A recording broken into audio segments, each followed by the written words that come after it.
Miyoko Schinner from Miyoko's Kitchen makes delicious dairy-free cheese and milk products. These are ideal for you to add into your paleo or low-carb diet if you are sensitive to dairy or just don't want to eat dairy products. Here's Miyoko's story. Good morning, Miyoko, and welcome to the Raw Carb Paleo Show. Good morning, Alan. Good morning, Mark. Good morning, Mark. How are you? Wonderful, thank you. And it's lovely to see both of you on this lovely sunny day. Oh, it is indeed sunny over here, too. I don't know where you guys are, but it sure is beautiful and sunny here in California. Yeah, it is beautiful here, too. But they say it's going to rain tomorrow, so we'll enjoy today. And so thank you, Miyoko, for being with us. Your friend Madeline from NutPods told us about your wonderful products, and we wanted to discover more of it. So you're the founder of Miyoko Creamery, nut-based cheese, and other related products. That's Can correct. You tell us? Absolutely. Can you tell us about your personal path until now? Yeah, I've been interested in food and cooking and health since I was about 12 years old. And I'm actually sort of an unprocessed food vegan. So I eat a diet that's pretty heavily, plant-based, vegetable, lots of veggies and fruits, legumes. And I gave up dairy over 30 years ago. I think dairy is great food if you're a baby cow, but I don't think it's meant for humans. But I was a huge cheese addict earlier in my life, and I wanted to be able to find really wonderful, unctuous, decadent cheeses that I could enjoy. And so it was sort of like a lifelong journey for me to create them. I've been in food my whole life. I've owned restaurants, manufacturing companies. I've written 5 cookbooks. And creating a line of beautiful cheeses that you could enjoy on a Friday night with a glass of wine was sort of very high at the top of my agenda, and I just wanted to be able to do that. So the last 10 years or so, I kind of devoted my life to really creating beautiful cheeses. So how did the nut-based cheese come up idea? Well, so it's something that I started playing around with many, many years ago. I had a restaurant in San Francisco in the 1990s, and we were creating cashew-based cheeses back then, but they weren't fermented. And then, I think the real key is using traditional dairy cheese-making techniques of fermentation, aging, brining, et cetera, and just applying it to other plant-based milks like nut milks. Nuts are great because they're high in protein, they're high in fat. And basically, they replicate dairy in so many ways. So if you just apply those traditional techniques to nut-based milks and creams, you can replicate dairy cheese very easily. Right. So the secret is in the fermentation. It really is. Yeah, it's really in the fermentation. And also, it's fascinating because we don't add flavors to our cheeses. A lot of non-animal-based cheese companies use natural flavors to create, Swiss or cheddar flavors, et cetera. We don't do any of that. So we rely entirely on the type of culture we're using to create those flavors. Okay. And by mixing up the cultures, the lactic acid bacteria profile, you can actually get different flavors. Yeah, I like this tangy flavor of your cheese. Yeah. By the way, my favorite cheese of yours is the spicy smoked. Oh, smoked Rebel, yeah. Yeah, crock cheddar. That's my favorite. I use it on gluten-free crackers and loving it. So would you say that your cheese qualify as paleo? It definitely is paleo because it doesn't have, it's low in carbohydrates. It's made out of nuts, which of course are a favorite food of paleo enthusiasts. It's not processed. It's very minimally processed, and it's really important that we eat a diet that's as little processed as possible. So other than pureeing the nuts, it's all the flavors are derived from natural fermentation. which also increases the ability for us to be able to absorb the nutrients in the nuts. Right. So, absolutely. So yeah. So you're saying that's basically it's also aged like regular cheese? Yes, so not all of them, but some of the harder cheeses are Mount Vesuvius Black Ash or Smoked Farmhouse. These cheeses are aged for a minimum of 4 to 6 weeks. So they're actually in an aging room, developing flavor, changing in consistency and texture. Right. This is a great idea to combine the traditional cheese technique with the vegan nut base. What other diet do your cheese qualify for? Well, so other diets that the cheese would qualify for would be vegan, vegetarian, lactose intolerant, just gluten-free, egg-free. Of course, it's not nut-free, but it is devoid of many allergens.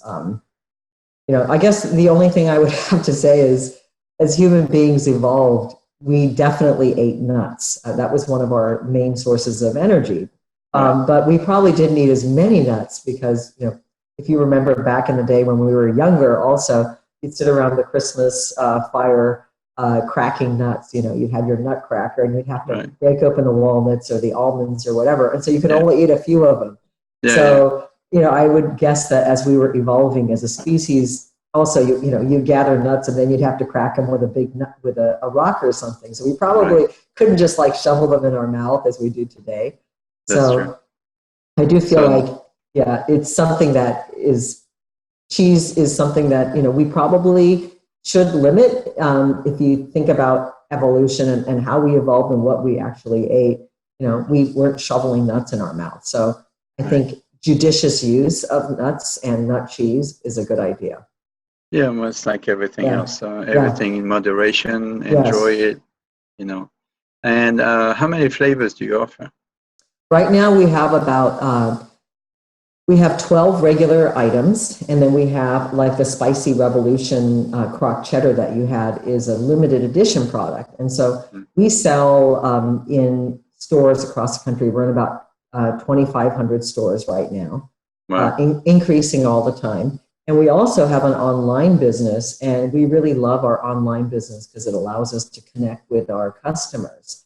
And that's where we introduce new flavors and do beta testing and see what people like. So, for example, you got the spread, the spicy cheddar spread. That was kind of like a beta product, just to see if people liked it or not. So, for what it's worth, this one's got my two thumbs great. up. And which one is your favorite? Or do you have it's like your children, you cannot have favorites? That's right. You can't have favorites, but I do have favorites. I really like the Mount Vesuvius Black Ash. And then we have a seasonal item that we only sell during usually late spring to early fall. And that's called the Loire Valley in a fig leaf. It has nothing to do. I want some of that. It's like a chev. It's like a fresh chev that's wrapped in a wine macerated fig leaf. And it's just got these elegant floral notes. I absolutely love that cheese. You sound like a wine connoisseur as well. I am. I do like my wine. I like my wine and cheese. Yes, I do. Okay. There you go. Are you sure you don't have a little French blood in you? Well, we have a vineyard at our house. My husband's a gentleman farmer, so we put in a vineyard, and we're going to be making some Pinot Noir here.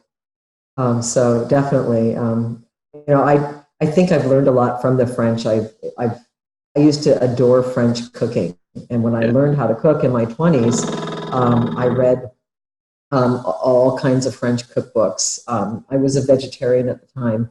But I cooked everything that had lots of heavy cream and dairy and eggs in it initially, just to learn French cooking techniques. And then I applied all those techniques to plant-based ingredients, to heavily replacing the dairy with nuts. So I was cooking with cashew cream 30 years ago, and then using coconut oil as a butter replacement. And Miyoko's Kitchen actually does make a fabulous European-style cultured vegan butter. So So, but yes, but nowadays you can even use nut pods creamers, right? You could use nut pods creamer, and that is a wonderful alternative made out of almonds, and it's so much easier rather than if you don't want to have to make your own, you can just buy it. And it's what I really love about Madeline's product is that it's shelf stable. Yeah. So you're not having to buy it out of the refrigerated case. I think not only that, but it to my French palate, it tastes almost exactly like milk or cream. It doesn't have that. I mean, some people love this nutty flavor from like a nut milk, but I was really surprised how similar to milk or cream it tastes. Mm-hmm. It doesn't have that vegan flavor, so to speak. Which some people don't necessarily go for that. That's right. So, I think, I agree. It's very neutral right. in terms of that sort of flavor profile while adding richness. So. Right. But that's not about. This is not about her products. It's about you. So what other products do you offer? I understand you have something different than just the cheese. Well, right now we are concentrating on replacing dairy products. So we have also a wonderful mozzarella that melts beautifully. So if you were to make a gluten-free crust, you could have your own pizza. Right. And we have that in a new flavor. It's a smoked mozzarella that's fabulous. So having that sliced, with tomatoes and avocado inside of a sandwich or something like that is absolutely phenomenal. Mm. And the mozzarellas melt beautifully. They're made out of a combination of cashews and coconut oil. We're a certified organic company, so all of our cheeses are certified organic as well too. So that's a really great option for not only paleo but vegan, vegetarian, lactose intolerant. You should get together with another one of our guests, Paleo Pizza. Oh wow, that would be fun. That would be great combination. Yeah. I think we just had our mozzarella in a gluten-free magazine. So it's really wonderful because there's so many allergies today. And being able to provide products that answer the needs of people that are wanting the traditional foods but can't have them is a really good feeling. Yeah, absolutely. Now I understand you're an award-winning. Your products are award-winning products. So can you brag a little bit about them? Sure. So when you go out and you make a vegan product and take it out to the marketplace, you think that it's only going to be the hippy-dippy vegans that buy it, but we've actually won a lot of mainstream awards. We our Mount Vesuvius Black Ash won a Sophie Award. And this is an award given by the Specialty Food Association. So this is for sort of high-end artisanal products. And I think they had like 2,000 submissions. So we were really honored to win that coveted award. We also won a Nexty Award for our European-style cultured vegan butter. And this is an award presented at Expo West, which is the largest trade show in the natural foods arena. Right. So put on by New Hope Media. So this is another big mainstream company. We've won 2 Veg News Awards for favorite artisanal cheese. We just also won, I can't remember the name of it. There's a magazine called Delicious Magazine, and it's found in a lot of natural food stores, Whole Foods. It's a free magazine. And we just won the Best Bite Award for our smoked farmhouse. So we've been in business for under 3 years now. We've only been in business for about 2.5 years, and we've won a whole host of awards from organizations that are not, necessarily vegan or vegetarian, but just foodie sort of organizations. Yeah, I tell you what, I teach vegetarian and vegan at the local culinary school, and I'll make sure once the show is put together, I'll make sure my students know about your products. Oh, well, thank you. So not only for themselves, but also for their clients, because they go out and be private chefs, and so there'll be another outlet to not that you need it. Yeah. Speaking of which, so your products is sold online, and which big names grocery stores are you in? We're in Whole Foods. On the West, we're in Trader Joe's with our butter. We're in Wegmans, Raley's, Publix. We're going to be rolling out later this year into a lot of the Kroger banner stores like Ralph's, King Super. We're in New Seasons, PCC. So we're in a lot of stores, a mostly natural channel, but we're also in some of the specialty and high-end supermarkets like Wegmans and Raley's and so on. Great. So, yeah. It sounds like you're doing very well. I have a bad joke coming for you. How early do you have to get up to milk those almonds? Actually, I don't know. If you can see behind me, you'll see a picture of a couple of goats. Do you see the goats there? Yeah. So I actually get up early because I have a farmed animal sanctuary. And I rescue goats and cows. I have 2 cows, 2 dairy cows. So they don't get milked. They were actually rescued from the dairy industry. Okay. And so I do get up very early, not to milk them, but to shovel manure and feed them and take care of them. So that's how my day starts. Sounds like fun. Nothing like getting up and smelling manure in the morning, right? Oh, I love it, actually. They're just so funny and playful and loving. So I really do believe once you show animals love, that's all they want. They want love more than anything else. They're just like our dogs and cats. And when I walk away from the barn in the morning after feeding them, one of my cows is so loud. She's like, "Moo, moo!" She just goes crazy. She's like, "Come back here! Don't go away!" So unfortunately, we humans have to go to work, but they don't understand that. Now, of course, they have a good life as long as they're away from all the crazy industrial side of things. Yes. I hear that baby goats are very playful. Oh, yes. Yeah. They're very playful. They're really crazy too, and we have all these climbing structures for them. They love to go on the seesaw. They love to teeter-totter, go back and forth. And so it's a lot of fun, a lot of physical labor on a daily basis, just lifting bales of hay and shoveling manure. Wow. But it's fun. I can't imagine. I hear those are pretty heavy. That's your daily exercise living. What are they each one? 30 pounds, 50 pounds? Oh, I would say definitely, about 50 pounds. And then of course the bags of, feed are 50 pounds each for the chickens. So it's real functional fitness. I used to do a lot of CrossFit, but I don't have time to do that. I mean, I still do it a couple times a week. We have a gym in our barn, so we have weights and pull-up bars and kettlebells, and so still try to do a little bit, but I would say mostly, it's functional fitness because I actually have to do physical labor every day. It's the same as working in the kitchen. You don't need to go pay the health club. You get your exercise from lifting pots and pans and all that. Yeah. Well, Mark, your turn. Obviously, you've been vegan for a long time, and if I understood it right, you were vegetarian beforehand. That's correct. Yes. Now, I've got quite a few friends who are either vegetarian or vegan, and I find they generally fall into 2 camps. There are those that are very healthy, and there are those that really seem to be sick all the time. Now, the difference is the healthy ones have educated themselves about good nutrition. Now, I'm guessing that you must be in that camp. You've taken the time to educate yourself about good nutrition. Yeah, I would definitely agree. I think it's really just a matter of eating unprocessed food, real food. And you can, be a junk food vegan or vegetarian, or you can be a junk food omnivore.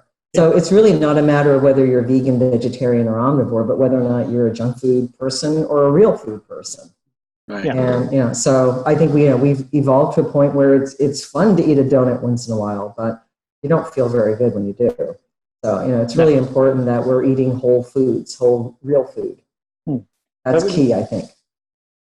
So after all that preamble, the question is, how have you found your health has been since you've been eating good non-junk food, if I can put it that way? Well, I can't say I never eat junk food, but You know, I would say, you know, I definitely have a lot more energy than the average person.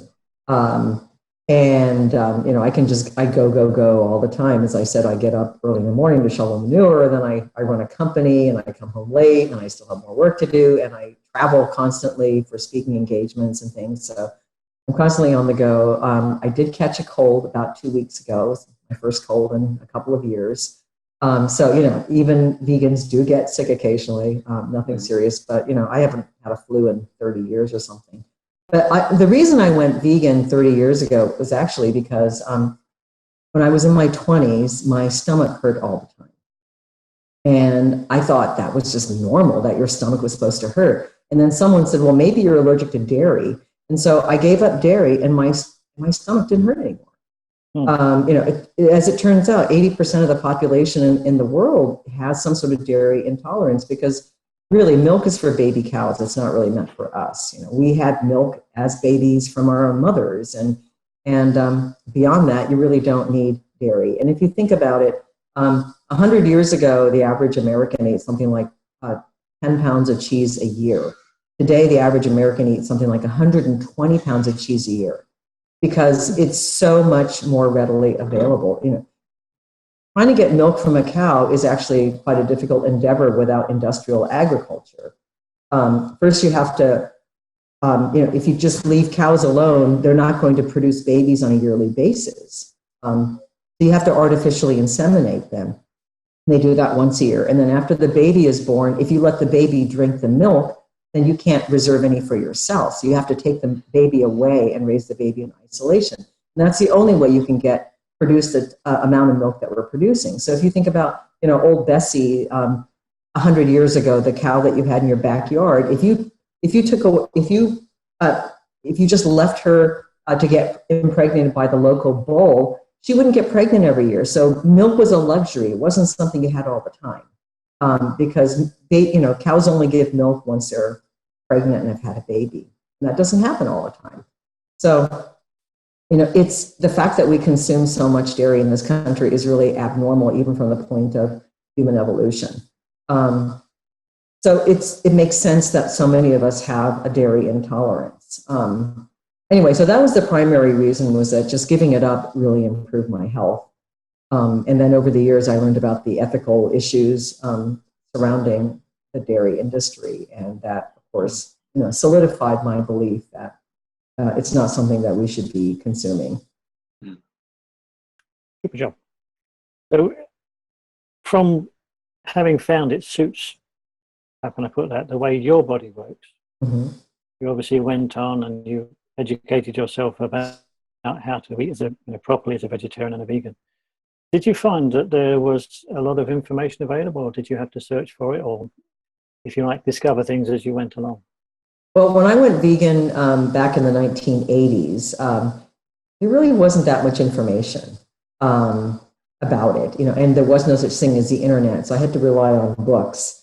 And I really just kind of ate a whole foods diet. So I ate the things that came naturally to me, a lot of produce, a lot of, you know, I ate a lot of grains, a lot of beans, and honestly, I didn't think too much about it, but I really just tried to concentrate on things that I thought were nutrient rich. So a lot of vegetables, a lot of fruit, those were kind of mainstays. Definitely ate nuts. And that's kind of, you know, that's evolved over time. But initially, when I went vegan, I was also trying to prove to the people that it could be culinarily, if that's a word, it could be very exciting, that you could produce rich French-style food, because as I mentioned earlier, I love French cuisine, using completely vegan ingredients. So that was really the reason I wrote my first cookbook. It was really to show people that a delicious vegan diet was possible. You know, a delicious vegan food was indeed possible of a very high order. And so that's when I really started exploring using nuts. And I think I've cooked with a very heavy concentration of nuts for a long time, because that's the way you produce those rich flavors. And that's how you go nuts. Yeah, I've gone nuts. I've totally gone nuts, yeah. Yeah. Can you tell us about your cookbook? Because I didn't even know you had a cookbook. Yeah, so I have 5 cookbooks. 5, okay. Yeah, okay. So my most recent cookbook is called The Homemade Vegan Pantry. And it really shows you how to make everything from scratch, even things like ketchup and mustard and your own bouillon. Right. And soup, and it's got everything in it: meat substitutes, desserts, your own cake mix, your own pancake mix, your gluten-free buckwheat pancake mix, and things like that. So there's a lot of stuff in there. So these are staples that you would make in larger batches and keep in your home. So they're sort of unprocessed, wholesome, healthy staples. Right. The book I wrote prior to that was called Artisan Vegan Cheese, and that came out in 2012. And that really sort of was the start of my whole the cheese business. After I wrote the book and it became very popular, then people just said, why don't you just start a cheese business, because all this fermentation and aging is really time consuming, and I just want to buy your cheese, so please make it. So that's how the cheese company started, was from that book. Right. And then I had 3 books that I had written earlier as well too. So those are my 2 recent books. Yeah. I just wanted my students to hear that. Yeah. Good job. One of the things, again, I found lacking for many vegetarians and vegans is they run out of energy. So really? Okay. I don't know. Junk food diet, just pile in the bread and the carbohydrates. If you're in paleo or low carb and you eat lots more fat, where do you get your energy from? I get my energy just from eating whole foods, I think. Specifically, what types of? So I do eat grains, and I try to eat whole grains. So I do eat, brown rice, and I'm Japanese, so I grew up eating rice, quinoa, and things like that. I eat a lot of beans, that's where I get a lot of my protein and my fiber. And I eat a lot of vegetables. I'll often eat veggies for breakfast. So a typical breakfast for me might be something like a smoothie in which I add chia seeds and hemp seeds and flax seeds, and vegetables and fruits. I do a lot of foraging around my yard, so I might go outside and pick some sorrel and chickweed and mint from my garden, or just growing wild. I'm kind of crazy. I'll forage like my goats. I've tasted a lot of the grasses they eat, including willow trees, which are really yummy, actually. So, dandelions. I forage a lot of that stuff. My husband does the same. We put it into our smoothie for breakfast. I also eat grains for breakfast with vegetables. So I might have like a big pot of veggies, or I might have just beans and rice. And I eat nuts, of course. Right. You get energy from the fat, from the nut fats as well. Yeah. So I definitely eat nuts every day. Nuts and seeds, a lot of seeds. So chia, flax. Miso soup as well? I eat miso soup. Yes, I do. A lot of fermented foods. It's interesting. In Japan, I don't know how it is today, but years ago, the Japanese Health Ministry had their own version of the food pyramid, or the 4 food groups. But it wasn't the food pyramid. They actually had about 30 different groups you were supposed to eat from every single day. Wow. And it included things like fermented foods. So it's just a very different way of you're trying to eat from a wide variety of sources on a daily basis. And that's really, I think, one of the keys to health is making sure you're not eating tons of the same thing. I think what we do in this country is we just eat a lot of bread, and that's all you eat. And you have bread for breakfast, toast and eggs, and then you have a sandwich with a piece of ham in it for lunch, and then dinner you have garlic bread with pasta or something. And so you're just eating a lot of the same stuff. You're eating a lot of wheat or something, and mostly processed wheat, which isn't, there's no nutrients in it at all. Right. So I think it's really, if you just think about eating as much variety as possible, eating 10 different kinds of vegetables every day, and sea vegetables and nuts and seeds, and lots of different fruit and things like that, then you're going to get nutrients from a wide swath of food. I think that's probably how we ate as we evolved too, walking around eating a little bit of this and a little bit of that, and digging up tubers. And so it's, we didn't just eat one food, but we're moving to, I think if you just explore the average American diet, most people are eating like 5 or 6 different foods a day. That's it. Yeah. And so variety and fresh food, and very important also for gut health, fermented food. As a Frenchman, I love fermented food. The only thing I cannot, I just can't eat is natto. Natto, I love natto. It's kind so of good for you. The consistency. Slimy. Slimy. Yes. Yeah. Well, even in Japan, people, it's divided between the north and the south. So you have to be a northerner to like natto. So if you're in Tokyo, you love it. If you're in Kyoto, you don't love it. So yeah. I heard it, but I heard it's very good for your blood, to keep your blood thin. It's actually, I've been told that if you have kind of a heart disease or heart issues and you take a blood thinner, you should not eat natto, or you should let your doctor know, because it's known to be a blood thinner. Oh, I think it has is it vitamin K or something that is that? That's what's in it. Yeah.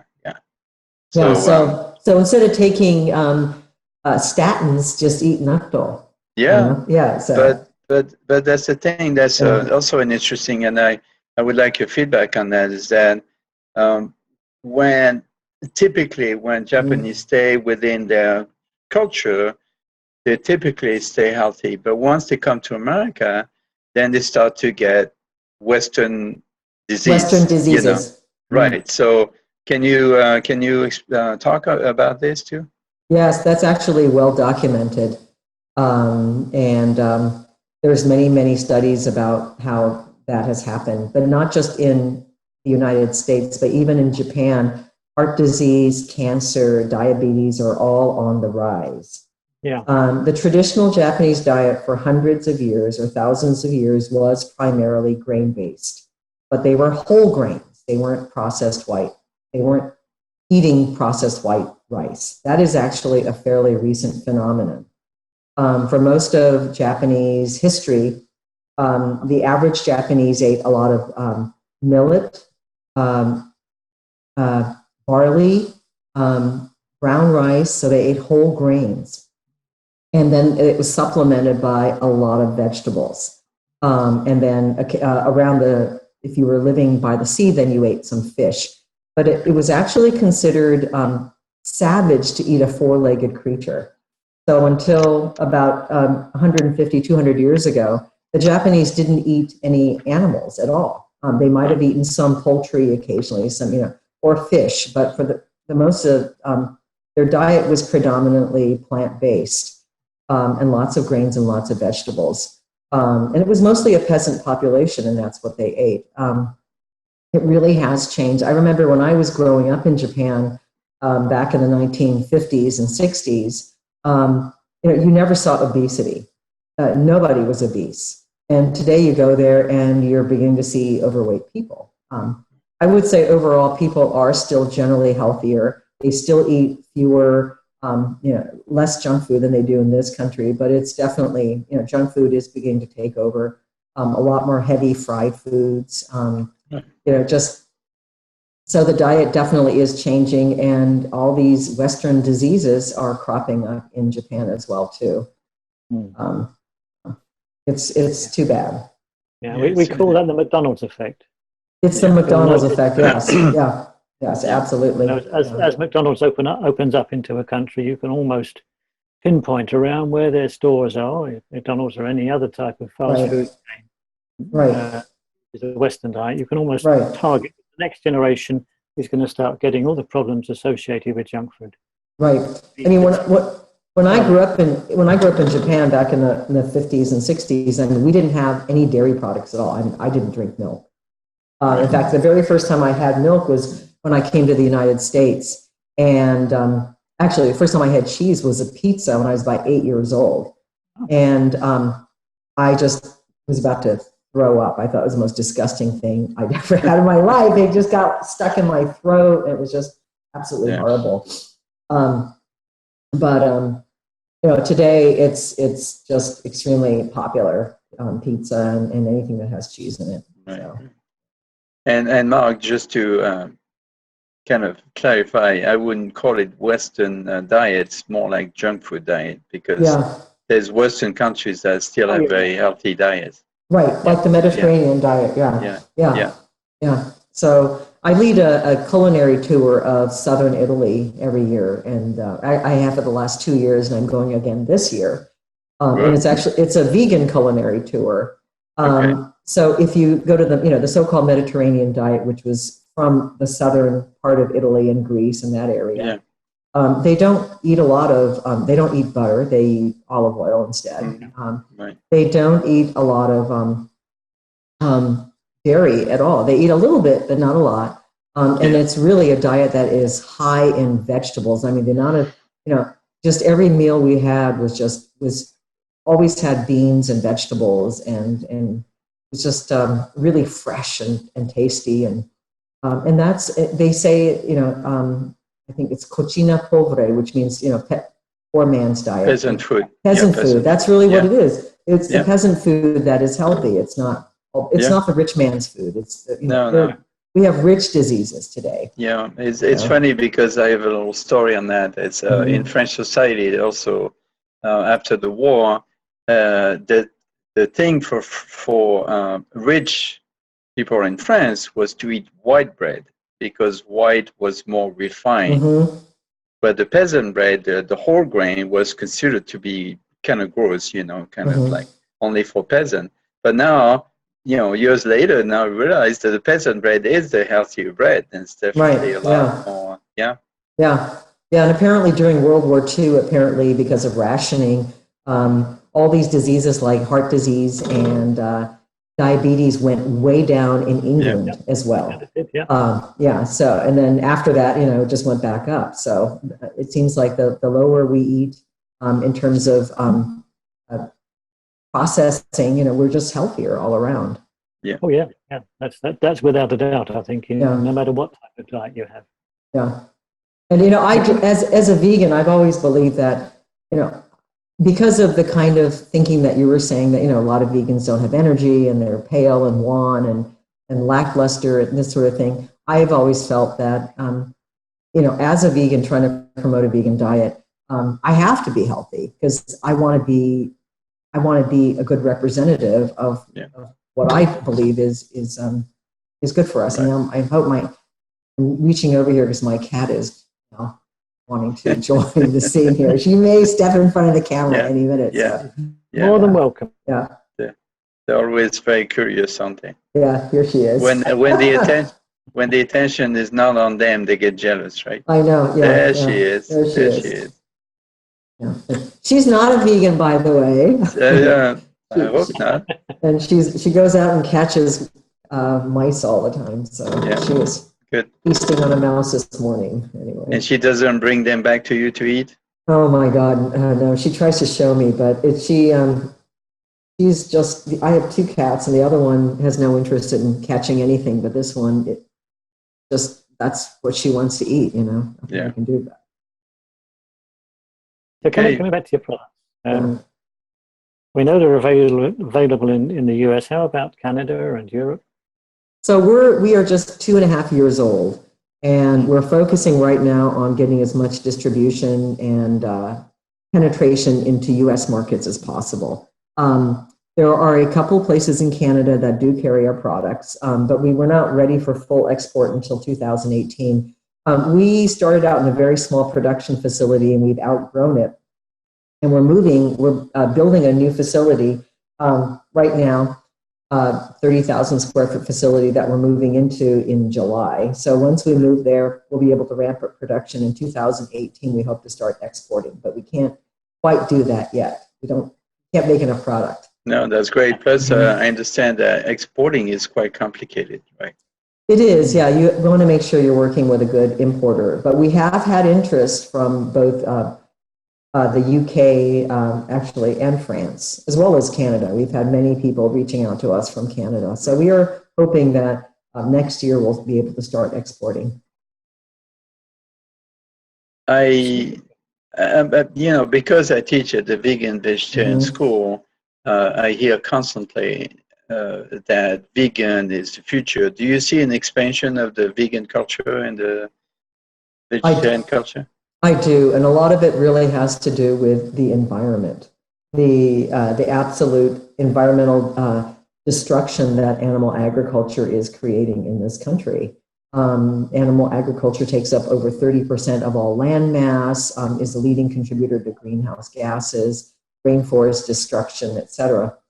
And so I really do feel that our personal health is very important, because without our health, we can't really do anything. If we're sick, even if we want to be an activist and want to believe in something, we can't do anything about it because we're unhealthy. So we do have to take care of our health, but once we have our health, I think we need to really start thinking beyond ourselves and thinking about the health of the planet and the health of other people and the health of the animals as a whole. So as we evolve through human history, my belief really is that we're moving beyond slavery. We have women's suffrage. We are moving beyond, and we're moving towards equality of all human beings and races and gender, and marriage equality. I would also hope that human beings can evolve to a point where we realize that this planet Earth is meant not just for human beings, but for all animals as well, and to try to lead a lifestyle that shows compassion towards the other creatures that we share this planet with. And I believe that's the hope of veganism, is something that goes beyond just ourselves and really takes into consideration that our personal choices regarding food and clothing and other things might actually impact the environment or the lives of animals or the lives of other people. Whether or not other people in different parts of the world eat might have something to do with how we grow food in this country.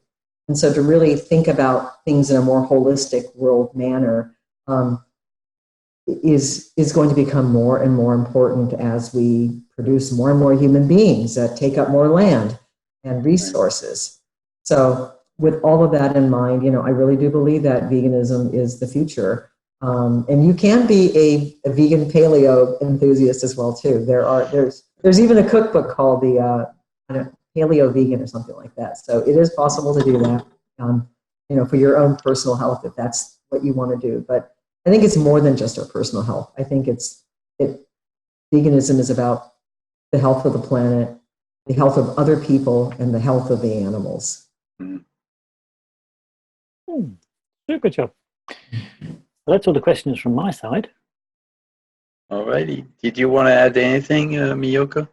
No, it was really fun talking to both of you guys, and I had no idea that you guys are in different parts of the world. So, that's fun. The magic of the modern communication. Yes, it really is. Yeah, thank you so much for having me on your show. Oh, absolutely. And just as a reminder, where can we find information about your products and so on? So we can be found in about 2,500 stores across the country right now. You can also go to miyokoskitchen.com to learn more about it. That's MIYOKOS kitchen.com. You can find us on Facebook, Twitter, Instagram. So please check us out. Look for our products, our nut-based vegan cheeses. And that's about it. Thank you. Thank you again, Miyoko, for being on the Low Carb Paleo Show and sharing your story with us. And like we say in Texas, à votre santé, y'all. Okay. So, again, Miyoko, it's been wonderful chatting with you. Yeah, thank you.